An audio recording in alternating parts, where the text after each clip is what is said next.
The America First Legal Foundation, combating the left's radical agenda. Fight for the American people, defend the Constitution, and save this nation for the next generation. Welcome to this week's episode of The Arena with America First Legal. It's actually our 12th episode. It's hard to believe. We've had some amazing guests on, and this week is no exception. So without further ado, let me introduce our guest this week, my good friend and the General Counsel of the Department of Homeland Security, Jimmy Percival. Jimmy, thanks for being here today. Thank you for having me, Gene. Well, so Jimmy, DHS is in the news a lot. They do a lot of things that are very visible. DHS does a lot of things that are not necessarily visible too. The mission is much broader than just immigration, but immigration, I think, is the most important mission that DHS has to carry out. And so I want to talk to you about a few different things today, just to kind of get a sense from you, from your perspective, having been on the job, having served as the chief law enforcement officer for so many officers and agents in the federal government, at the epicenter of so many issues of public policy and debate that people seem to be having, which to me doesn't seem like it should be a debate, but debates that people have about whether and how to enforce our immigration laws.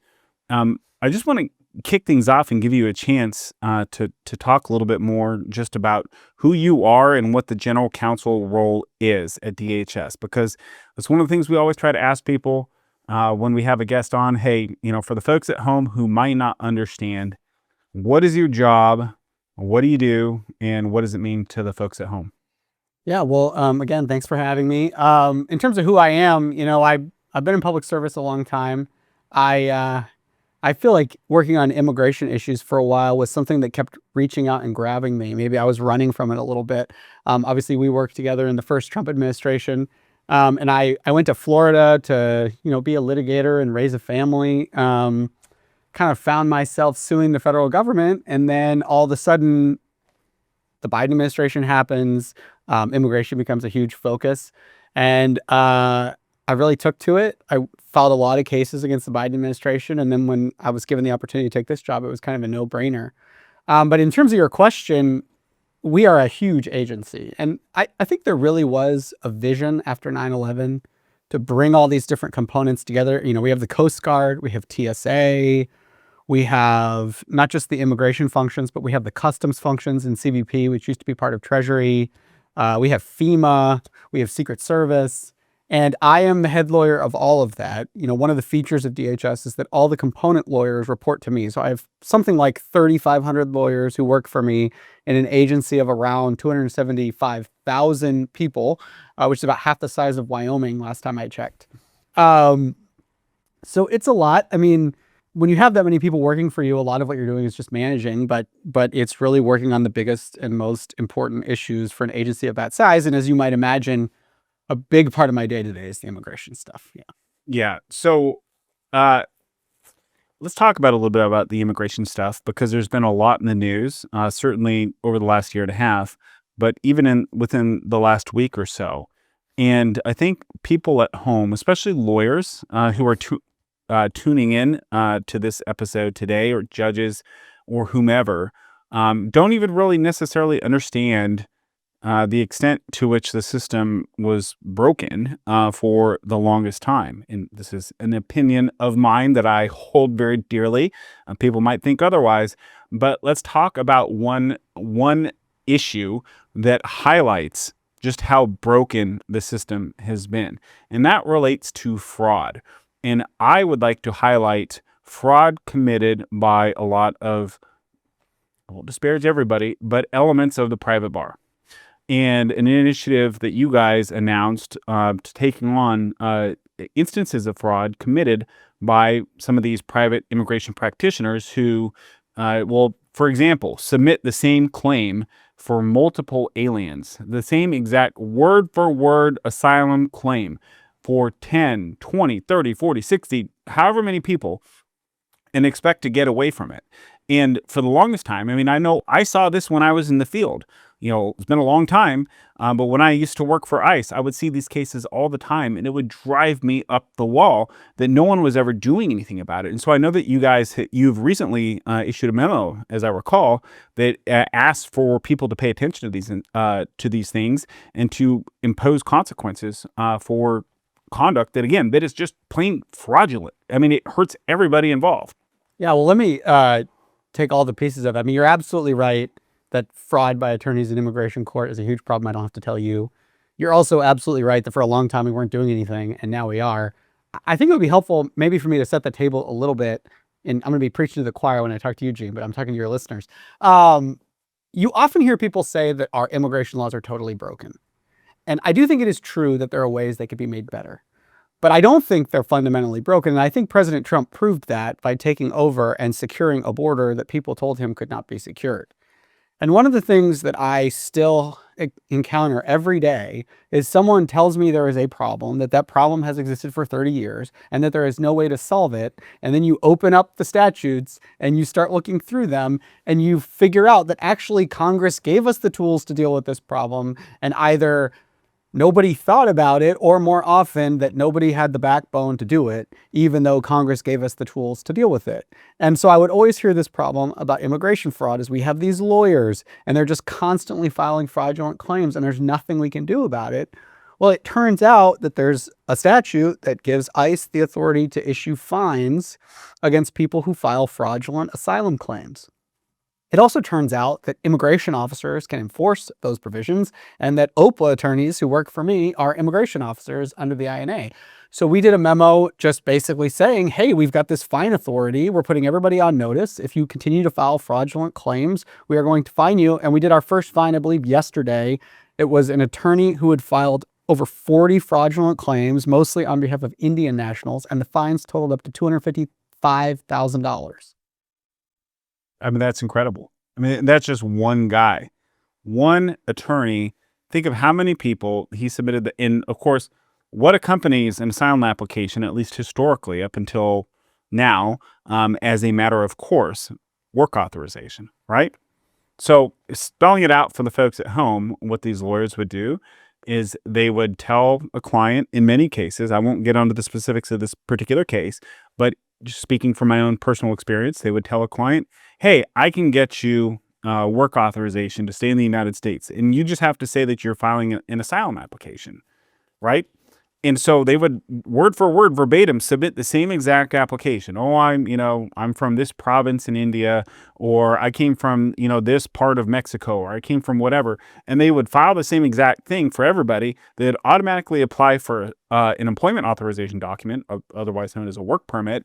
And then they would be able to lawfully work in the United States during the pendency of this baseless, completely fraudulent claim. And this would go on for years. And then they would appeal that decision if the immigration judge rejected it. And then they would go to the circuit courts and on and on and on to the point where they've now gotten the equivalent of a multi-year visa, a work visa, which is not at all what Congress ever intended. So how widespread do you think that this is? How pervasive do you think fraud is, especially with respect to our asylum system, whether it's offensive or defensive? Well, I think there's two. Let's just say affirmative. Sorry, affirmative. Yeah, I think there's two things that happen, and you do have to make a distinction, at least for purposes of our fine authority. There's frivolous asylum claims, and there's fraudulent asylum claims. Both are a huge problem in the system because people will file frivolous asylum claims for the reason you said, which is just to get a work permit and to run out the clock and stay for as long as they can. It becomes fraudulent when someone files false information. Right. But as you know, that happens a lot. Now, if you ask any OPLA, sorry, I keep using acronyms, I should explain them. OPLA are the immigration lawyers who work at ICE.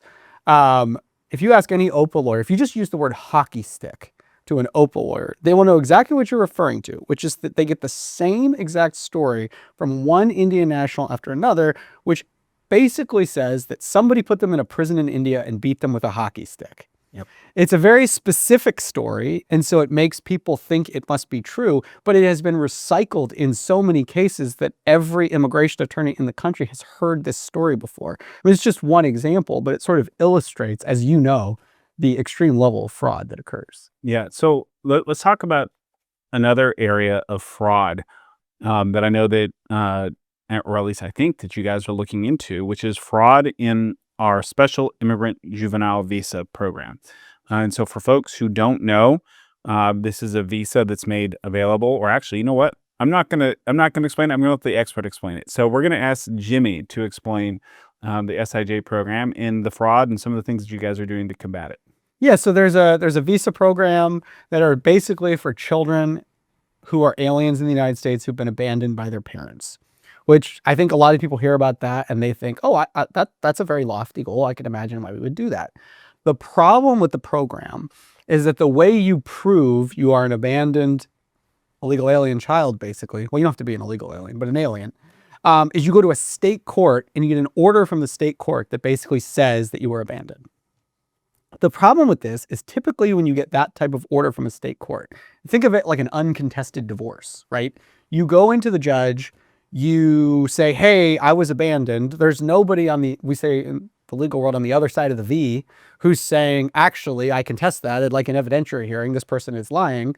And so the way this works in practice is it's absolutely pro forma.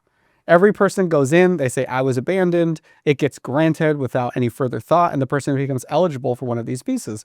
Well, often there is a parent, or, one of the findings that has to be made is that it's contrary to the interest of the child to be returned to their home country. Well, there's nobody there to say, well, actually, I think it's in this kid's best interest to be returned to their home country. Instead, there's some NGO lawyer who's convinced this poor kid that they shouldn't go home to their parents. They should stay in the United States forever. And there's these judges, and a lot of them are well-meaning conservative judges. They just don't know. They get these petitions. They don't know what they're for. They're uncontested. They have a busy docket, and they just grant them. So we actually wrote a letter to every state court trial judge in the country, just explaining this process to them and explaining that when somebody comes in, some alien child comes in with an NGO lawyer and says, I was abandoned and it's contrary to my interest to be returned to my parents, that the judge should ask some questions. They should say, well, wait a minute. Is it really in the interest of this child to live as an orphan in the United States forever? And so we're just, we're not involved in these proceedings, but we just want to make sure the judges understand what they're actually granting. And one of the things we do is we lay out all the examples of not just of the fraud, but of people who have murdered people or been involved in drug trafficking. There's a big misconception about unaccompanied alien children, the sort of image of like a 7-year-old abandoned in the desert. But most of these people are 16 or 17, and the cartel employs them on purpose because the UAC rules are different. It's harder to deal with a UAC than it is to deal with an adult. So if you're smuggling people through the desert, you teach a 17-year-old to be a foot guide, or you give them some drugs to carry, or you do these different things to exploit our legal system. So every time we try to be generous at the border, the cartels learn how to exploit it. And that's the real problem, in my opinion. Yeah, look, I can just say, speaking from personal experience, I used to see these cases come in for folks with, they get these, as you say, the state court judge who is the receiving end of one of these petitions, they don't really know. This is kind of a foreign concept. It's not something that they're used to dealing with. And it would be so maddening because if you looked at these things, if you looked objectively through the file, you would see, wait, no, so-and-so says that their dad was in Guatemala, for example, and they put them in the hands of human traffickers, or smugglers at least, who took them through multiple countries, got into the United States, and they ended up here, and they ended up getting reunited with mom. Mom was already here working illegally or something, and yet they would say that dad abandoned them, and they would have some intermediary person who was there to sign off on something and say, hey, this kid was abandoned by his dad and whatever. Mom's here somewhere. We're not sure where she is. And so we need to get this thing signed off on. And it's in the best interest of the child to stay in the United States. There's no one here who's available to provide care for them. And it was just a big scam. I mean, it was just an entire big scam to try to get lawful status for someone to come into the country illegally. And of course, along the way, Lord knows what happened to them. Lord knows what kinds of things that they're being subjected to on their journey to the United States, and the kinds of things that they're being subjected to once they're in the United States: indentured servitude, slavery, sex trafficking, all kinds of different things that could happen to any of these kids. And so it's not as though this is a victimless program. I mean, people, like you said, people think about this as a lofty goal. Oh, it seems nice. Let's help this poor 7-year-old child who's by himself, and let's do these things. And that's probably what people in Congress might have intended when they created the program. But every time you create something, it ends up getting exploited. That's absolutely right. And once you understand what happens on the journey from these countries to America, you understand that the most humane thing we can do as a country is make absolutely clear that the border is closed, and if you come here, you're going home, because people drown, people fall off the wall. If you're a kid who's being smuggled, you're very valuable, because they can take you and pair you up with somebody else, claim you're a family unit, try to use the Flores consent decree to get released, so you get passed around like chattel. I mean, it's absolutely terrible, and I think the left just doesn't want to acknowledge this, and they act like the humane thing is having an open border, but it's the exact opposite. So it's so crazy. Look, one of the things that you mentioned at the start here, I think is something important. And I think folks at home need to understand just how compelling the case is. Everybody, if you remember back to 2024, in 2024, there's a group of senators who came together, worked with the Biden administration, and they said the immigration laws are completely broken. There is nothing we can do to stop this onslaught of people who are crossing the border by the hundreds of thousands illegally every month, of course, basically invited in, and there's nothing we can do. So we need to pass new legislation. They said there's nothing else we can do. We have tried it all. And Donald Trump fixed it overnight. Basically one day, fixed it using the tools that were on the books. And so when you guys are looking at the tools that are on the books, so to speak, and you're looking at enforcing our immigration laws, what other examples of things have you all done that have resulted in meaningful changes to the enforcement of our immigration laws, just based on using something that Congress actually provided to you to use, probably on a bipartisan basis, probably signed into law by Bill Clinton, a Democrat, and have basically gone underutilized? Yeah, I can think of a few examples. Let me comment on what you just said, though, because I've been thinking a lot about this, because as you know, we did this major overhaul of the immigration system in 1996. This was when Newt Gingrich was Speaker, the Republicans controlled Congress, and Clinton was president. And I'm not an expert on 1990s politics, but my personal take on this is that Bill Clinton probably felt like he had to sign this legislation because there was so much popular support for immigration reform. And so he signed it, and then the Department of Justice at the time just immediately watered the whole thing down. And I feel like what we have been doing, and what really we only started doing in President Trump's first term, because the first Bush administration didn't really fix any of this, but is like going back and finding these statutes where on its face it provides all of these tools, and there's some like off the wall interpretation that some lawyer came up with in 1997 that makes zero sense, that waters the thing down. I'll give you a bunch of examples. One is really timely because we got a ruling on it yesterday. Expedited removal. Congress gave us expedited removal for any alien who had illegally entered in the last 2 years. But for the entire time it's been in effect since 1996, we've been applying it basically only for 14 days. So 14 days after entry. In the first Trump administration, we finally were able to expand that, and then it got tied up in litigation. And then we did it on January 21st, 2025. We did it again, now armed with binding DC Circuit precedent that said we could do it. And it wasn't until yesterday that the DC Circuit finally reversed the district court and gave us back that tool.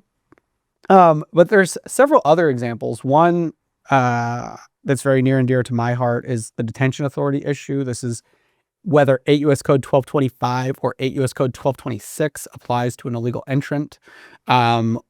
It's very clear to me when you read the statute that 8 U.S. Code 1225 applies, but since 1996, it hasn't been interpreted correctly. We changed the interpretation. It's percolating through the courts of appeals. There's a split of authority, but basically every law and order judge who's looked at this has agreed with us. But then the last one, and you'll appreciate this one, Gene, is third country removal. So for people that aren't really familiar with this concept, there are a variety of reasons sometimes why you cannot remove an alien to his or her home country.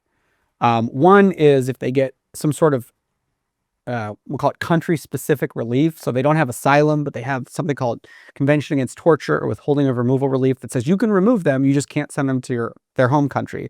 Or sometimes we just have countries that won't take their people back, particularly if they're really bad people, child rapists and things like murderers and things like that. And for a very long time, the practice of the federal government was just to throw up our hands and say, well, if their home country won't take them, they get to stay here. And because of a Supreme Court case called Zadvidas, we couldn't detain them.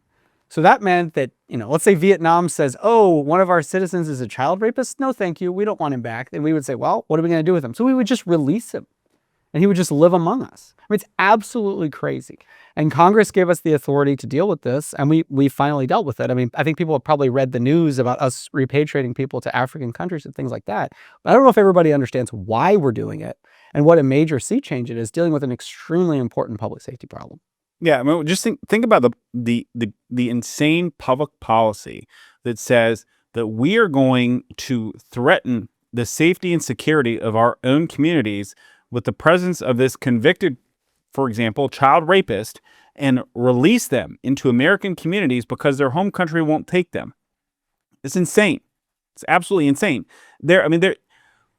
This concept of, I think people in the immigration world have successfully convinced the American people, or at least historically convinced the American people, that getting deported was somehow some kind of ultimate consequence. It was something that was akin to a death sentence, when that's just not the case. It's a great, big, beautiful world. And Congress recognized the fact that there could be problems removing people to their home countries and provided for alternative countries for them to be removed to.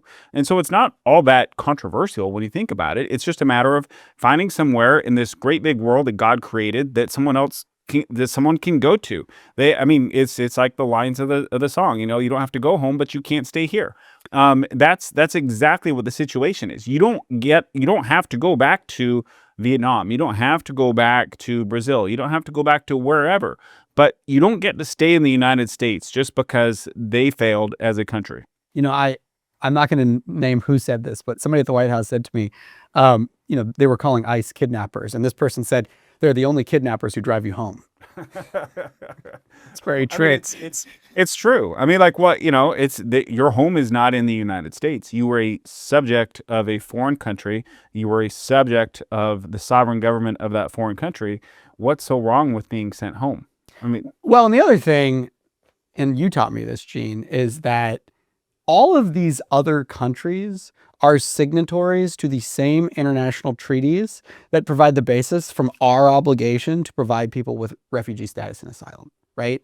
So when you leave Brazil and you pass through Panama and Colombia and Costa Rica and all of these other countries, every single one of these countries has an international obligation to consider your asylum request. And so when people say, oh my gosh, it's so terrible, this person's an asylee, they get to remain in the United States. It's like, well, hold on a second. We all, as an international community, agreed that if there really is persecution going on in a particular country, we're going to spread these people around and find homes for them. But instead, it's just a ruse to stay in the United States because it's a great country. Right. So what this leads to, I think, at least from my observations and experiences, is you get subjected to a lot of lawfare, right? Consistent, continuous, just relentless lawfare, and not just against the entity, but against individuals who are involved in the enforcement of our immigration laws, or the public faces who are involved. And it's people spew the most hateful rhetoric and vitriol at folks just because they are enforcing our immigration laws. And what that results in is it results in the savior complex amongst some people who have been vested, probably wrongly or definitely wrongly, with being an Article 3 judge and having the powers attendant there too. But this whole notion that everything you're doing is illegal, everything that you're doing is illegal because DHS is doing what Congress asked it to do. And so you get hit with injunctions, you get hit with vacators, you get hit with all kinds of things all the time. How do you deal with that as the chief legal officer for the Department of Homeland Security? Yeah, I mean, it's a lot. I will say, I think our record, particularly in the Supreme Court, but even in the courts of appeals, has been very good. Not perfect. There are some that I think should have gone differently, but I think we've been very successful. And I think what the left is really doing is they're not trying to bring good cases and win them. They view the Trump administration as a 4-year hourglass, and they see the sand falling, and they know if they can just get enough crazy district judges to do enough crazy things, they can run out the clock. That's the strategy. So when you are facing that, you have to look at it from that perspective. This is not a reasonable debate over a legal principle, because we're right. This is about not letting them slow us down and trying to get to where we need to go as fast as possible. Is there another way to do it? Can we get emergency relief? Or can we narrow the relief? I mean, that's really the whole ball game. I mean, look at TPS, for example. I mean, It's temporary protected status. It says temporary in the statute. There are designations left over from hurricanes in like 1998, like Hurricane Mitch. The statute says it's temporary and that we have to revisit it every 6 to 18 months. And when the conditions are gone, we're supposed to end it. On top of that, the statute says it's not subject to judicial review.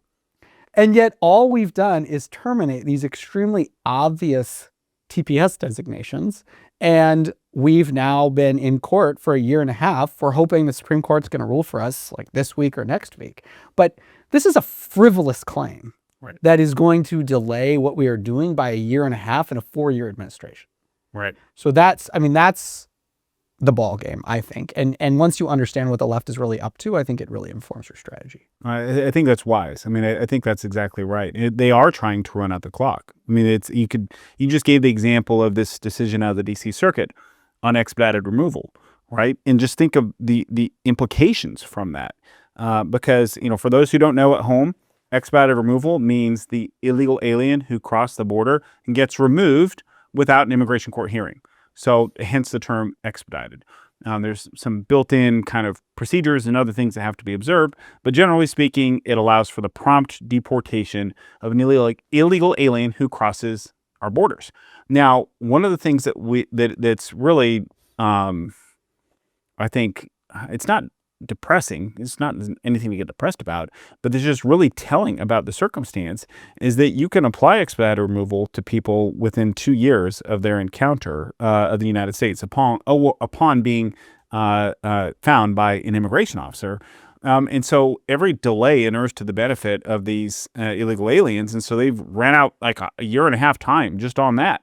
You had 4 years of Biden opening the doors of our borders and letting millions of people flood into this country, and they're just trying to run out the clock so that you can't use these actual tools that Congress intended to be used. That's absolutely right. And they do the same thing with parole. A lot of these aliens were just paroled in. It's like, okay, we're going to take away expedited removal. We're going to take away the parole rescission. And these are all cases that we're going to win. I mean, the CHNV parole revocation, I think we won that 7-2 in the U.S. Supreme Court in a stay posture. I think I'm doing this off the top of my head, but I think we got Justice Kagan in that case. I mean, just to show you how right we are, right? I mean, but they just play whack-a-mole with you.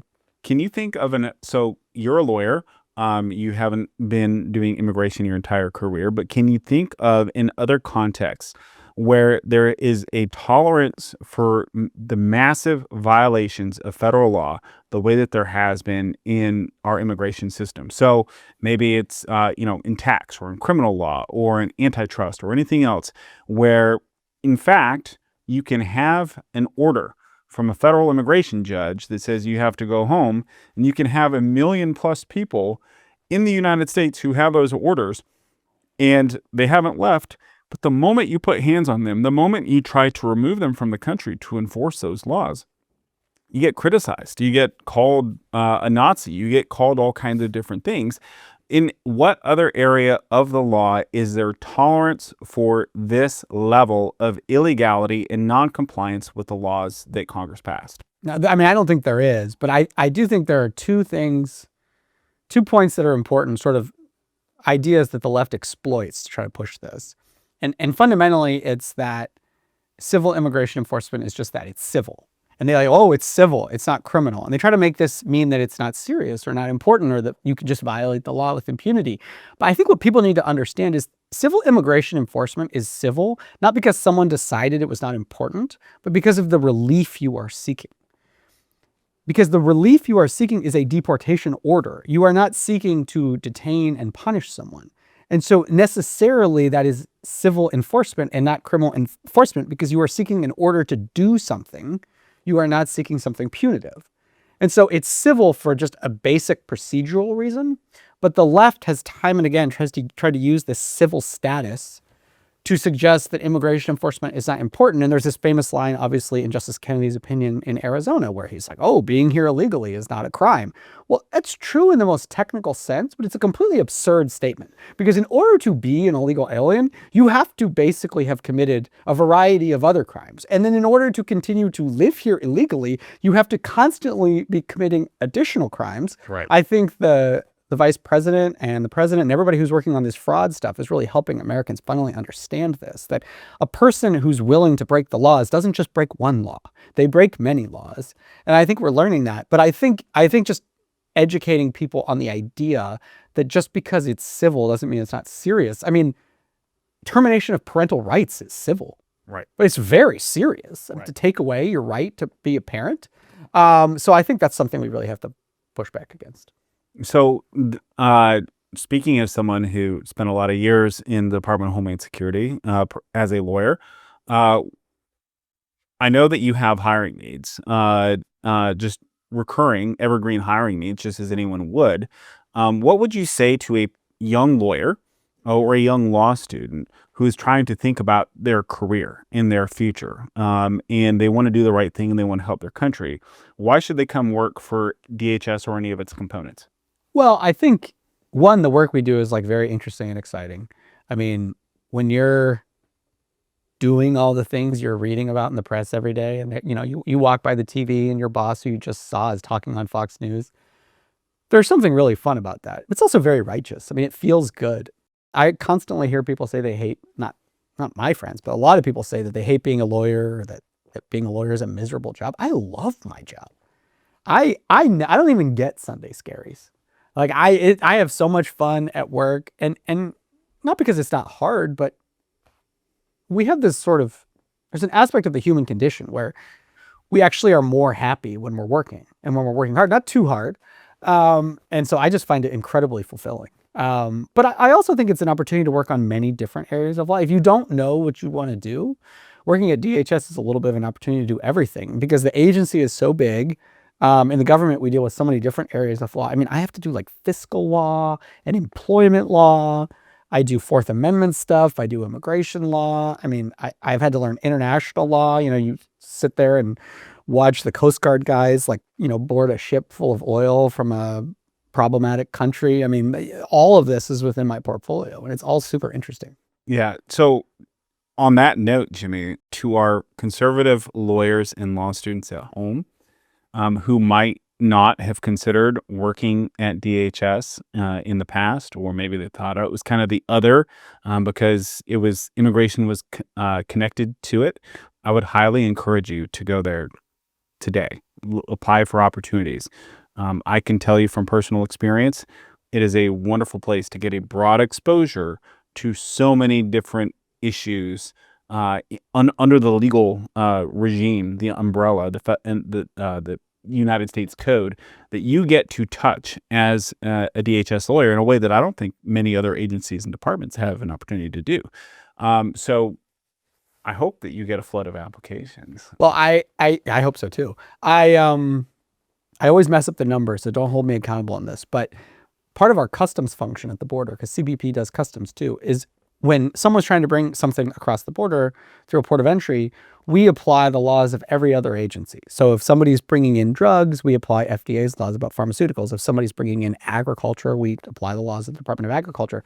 So somebody told me the other day, and this is where I hope I get the number right, but that we enforce the laws of 42 different agencies. That's not bad. It's pretty good. Yeah. No, it really is compelling. Let me ask you this. From your perspective, what has been the most notable thing about serving as the general counsel of DHS that you've experienced so far? The most notable thing. I think the most notable thing is just how much good you can do. I've been surprised by how many incorrect legal positions I've been able to reverse, and what a big difference it made. I actually thought it was going to be more difficult. But when your legal position is right and you find an old legal position and it's clearly incorrect, it's actually not that hard to, I mean, when you're the general counsel, I guess, Right. I guess you're in charge. Right. But that has been, I mean, look, we don't do it lightly. We think about it very deeply. But as I've said, there were many legal positions that I was already aware of when I came into the job that I knew to be incorrect. And we were able to change those. I mean, I think the other thing that's probably surprised me is, even though I lived through the first Trump administration, the state of the judiciary this time around, even though I expected it, has still surprised me. Yeah. Yeah. It's just like, it's on a whole nother level than last time. I mean, it really is. And again, I think that you guys are on the receiving end of probably most of it as compared with the rest of the federal government. Obviously, everybody gets their fair share, but DHS carries the burden on their shoulders as being on the receiving end of a lot of lawfare and judicial activism from folks who are not acting as Article 3 judges deciding cases and controversies between parties, but are acting as essentially quasi in their minds, benevolent dictators that get to decide and make policy, shape policy, and make, life-changing decisions for the American people in their chambers just because of how they feel about a particular matter. And it's gotten worse since the first administration, and a lot of that's because of who Biden put on the bench. I mean, it's no secret. Looking at a number of the folks who've issued problematic decisions, even just in the last couple of weeks, it's really been something. So let's ask about one other thing here that I wanted to make sure that we could cover, which is, what gets you up in the morning personally. We've already talked about it a little bit. You seem to love your job. You seem to love what you do. You seem very mission aligned. But what actually gets you up in the morning? What motivates you as the general counsel of DHS to keep carrying on doing what you're doing? Well, I mean, I have 6 kids. They're all young and they're going to inherit this country someday. So I take that very seriously. But I also feel like people are depending on me. I feel like the president has given me a lot of trust. Being the chief legal officer of what I consider his most important agency. Maybe some other agencies would disagree, but that's a very significant duty that I've been given, and I don't take that lightly. A lot of people, including you, went to bat for me to get this job, and I take that very seriously. And I would feel like I was betraying people if I didn't get up and work very hard every day. So talking and thinking through some of the judicial activism that we've witnessed this term, just to give some examples of how radical some of these situations are, it's more, oftentimes, it's so much more than just seeing a bad decision get issued from a court that you say, oh, that seems wrong, that seems radical, who's going to do anything about these judges? Like, I know why that's the way that's usually a lot of my gut reaction to these things. But there are real consequences, and there are real things happening on the ground that this activism is affecting. So do you have any examples or anything that comes to mind about just particularly egregious cases that the public might not be tracking or they might not be aware of? Yeah, so there's one that always comes to mind. It's a case called DVD. And, we talked about third country removals earlier, and just the idea that you have people in this country who you can't give back to their home country, but who are very dangerous people. In this particular case, there was a child rapist. There was another person who raped a mentally handicapped person. I mean, they were really bad people. So we had this judge. When we started doing these third country removals, we had this judge, I think his name is Brian Murphy, who had a problem with this. We went all the way to the Supreme Court. They granted us a stay. It was a class action, which should have meant that we had a stay, which means everyone who was a member of the class, we were free to continue doing third country removals. The people I mentioned, it was like 7 of them or something, really bad people. We were flying them to, I believe it was South Sudan. And even though he had already been stayed by the Supreme Court, Judge Murphy insisted that we could not take these people to South Sudan. And so we've got a plane in the air. Judge Murphy reroutes the plane, basically. So, you got ICE agents on a plane with a bunch of very dangerous criminals on their way to South Sudan. They have to land in Djibouti. There's a U.S. military base there. It was like the only place they could go. So they land in Djibouti. when they land, they're told, the ICE agents are told, number one, if you were going to come here, you should have started malaria pills. So you need to start malaria pills right away. Number two, just so you know, we're within range of Yemeni terrorist rockets. So you're going to want to keep your head down. And number three, like we basically have some conference room or something that you can detain these aliens in. And I think they were stuck there for over a week while we tried to get relief from the Supreme Court. We get relief from the Supreme Court a second time where the Supreme Court says, no, you can take these people to South Sudan. We meant what we said. And then the plaintiffs go file a different suit in front of a different judge a third time. I remember this because it was the 4th of July and I'm trying to get ready for my 4th of July party, but I'm walking around with headphones in my ears at the grocery store listening to the hearing. We did finally win that case after, we had to send additional ICE agents to basically switch out the agents because they're living in Djibouti, with presumably Houthi rockets. I don't know that for a fact, but I know they were Yemeni terrorists, so they were probably Houthis. But this just shows you the absolute absurdity of having a district judge micromanage the activities of the executive branch. I mean, it's insane. I mean, just, for the folks at home, or anyone who's a judge or a law clerk to a judge or somebody who's in the legal community, just think about the consequences that come from that, especially maybe not in this particular case, but although I think that could have been a thing here, searching my memory banks. But in so many of these other cases, especially where in the INA, Congress has stripped district courts of jurisdiction to even adjudicate some of these claims in some of these cases. And yet people just look at the text and they say, oh, well, it says that I don't have jurisdiction, but I'm going to say that I didn't like the way where that comma was inserted in the sentence. And so I'm actually going to find that they didn't take away my jurisdiction in this situation. And I'm going to retain jurisdiction and I'm going to go ahead and adjudicate this case and tie things up in knots for weeks or months or years. And they think that there's no consequence. I mean, and so everybody, I know that there's a lot of conservative jurists in particular and lawyers who like the thought of stripping jurisdiction away from federal courts to entertain different types of cases, to curb abuses of our legal system. But if you look at the INA, we have lots of jurisdiction stripping provisions that are in there. We have lots of examples of ways in which radical district court judges have then gone ahead and done other things that have imposed crazy practical consequences, like having ICE agents have to swap out with other people after staying in a third country themselves in Djibouti, and act as though that there's the government's not going to incur any harm, as though the government is this big blob and there's not actual real law enforcement officers there on the other end of the situation. There's no consequences that come to anybody. And it's outrageous because Congress clearly was fed up with the federal courts and stripped their jurisdiction, and the federal courts just said, we don't care. We're keeping jurisdiction. And it's important to understand, in many cases, these are not really jurisdiction stripping provisions. They're really jurisdiction channeling provisions. Right.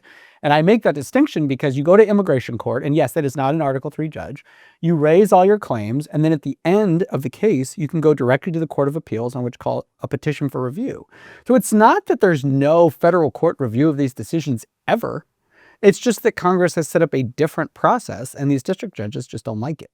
Yeah, it's absolutely insane. And yeah, jurisdiction channeling is another important topic. And how many bites at the apple that people get in the immigration system. It's the American people would really, I think, if they spent a few days in immigration court, if they spent a few days just shadowing an ICE OPLA attorney, their eyes would be open to things that they never thought would be occurring in their government, in the same way that, DOJ exposed things that were occurring throughout the federal government that the American people never would have expected.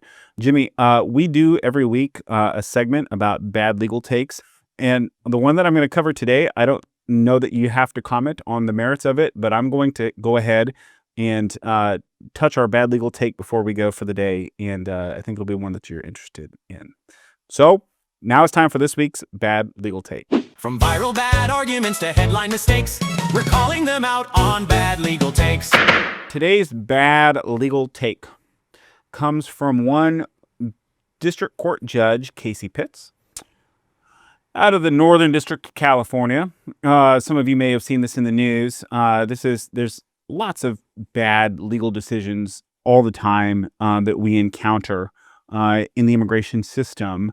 But this one was particularly egregious because this is the one where Judge Pitt said, in fact, that ICE cannot arrest illegal aliens at immigration courthouses. That, in fact, a supposed policy shift, a different policy that was issued that was compliant with the immigration laws passed by Congress, immigration laws that are broad in scope, immigration laws that don't say anything about not being able to arrest illegal aliens at immigration courthouses, that somehow shifting a policy and correcting erroneous policies that were issued by the Biden administration is arbitrary and capricious, subject to review under the Administrative Procedure Act, and as such needs to be vacated. And so this single district court judge in the Northern District of California has asserted the insane legal proposition that the federal government, federal law enforcement officers cannot arrest illegal aliens on federal property. That is the most asinine thing that you could ever imagine. That is one of the most egregious bad legal takes that you could ever imagine. Look, one of the things, for those who are students of history, those who are students of whether it's public policy or the law or anything in between, will remember when Republicans or conservative states or other things tried to challenge policies of the Obama administration or of the Biden administration, the federal courts would come in and they would say, well, they have enforcement discretion. Heckler v. Cheney, no one can cabin the executive branch's enforcement discretion. They have the right to choose in which cases that they're going to take, who they're going to arrest, who they're going to deport, all these different kinds of things. That was a standard line. That was settled law, or at least that's what we were told every time that we tried to challenge a lack of enforcement of our laws. So now, juxtapose that against what this single judge in the Northern District of California just did. This single judge in the Northern District of California is saying, I know how to exercise the enforcement of our immigration laws better than anybody else. And in fact, DHS was arbitrary and capricious in not explaining, and also DOJ, EOIR, the immigration court system, they were arbitrary and capricious in saying that ICE agents are no longer prohibited from arresting illegal aliens on federal property in immigration court houses, which, just to give you all factual context, what has happened, especially over the Biden administration and especially over the Obama administration and, in between a little bit, is that illegal aliens would get ordered removed by an immigration judge. So they had their day in court. They had their due process. They would get ordered to leave the United States. And they would just, thank you, judge, stand up from the table and walk out the door, get in their car and drive home and disappear into the woodwork of the United States. That is why we have more than 1 million illegal aliens in the United States with final orders of removal who are still here. It's because they were allowed to evade the law and evade what would ordinarily happen to any American citizen anytime that they got a final adjudication of something, especially in the criminal context. It's not like you would leave the courtroom on your own volition. You would get cuffed there at the table many times and then detained. And it's the whole notion that the federal government cannot do this, that a federal judge, a sitting federal judge, knows and tells DHS that, well, you guys just didn't explain things well enough. It's arbitrary and capricious. You have to explain your decision making, and that DHS is now going to have to come back and they're going to have to come up with some colorful explanation that satisfies one judge in the Northern District of California is asinine. It's the most ridiculous, bad legal take I could ever imagine as someone who is a proponent of following our immigration laws.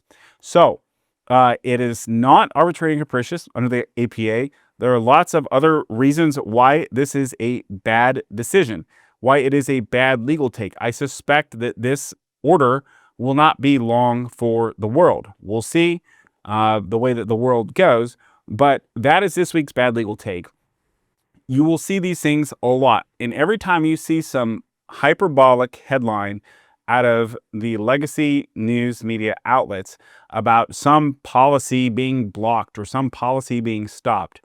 I really, really, really want to challenge each of you to actually do a little bit of your own investigatory work, your own analysis, your own homework. Talk to some lawyers who aren't rabid advocates, and check out the facts for yourself and think about it objectively.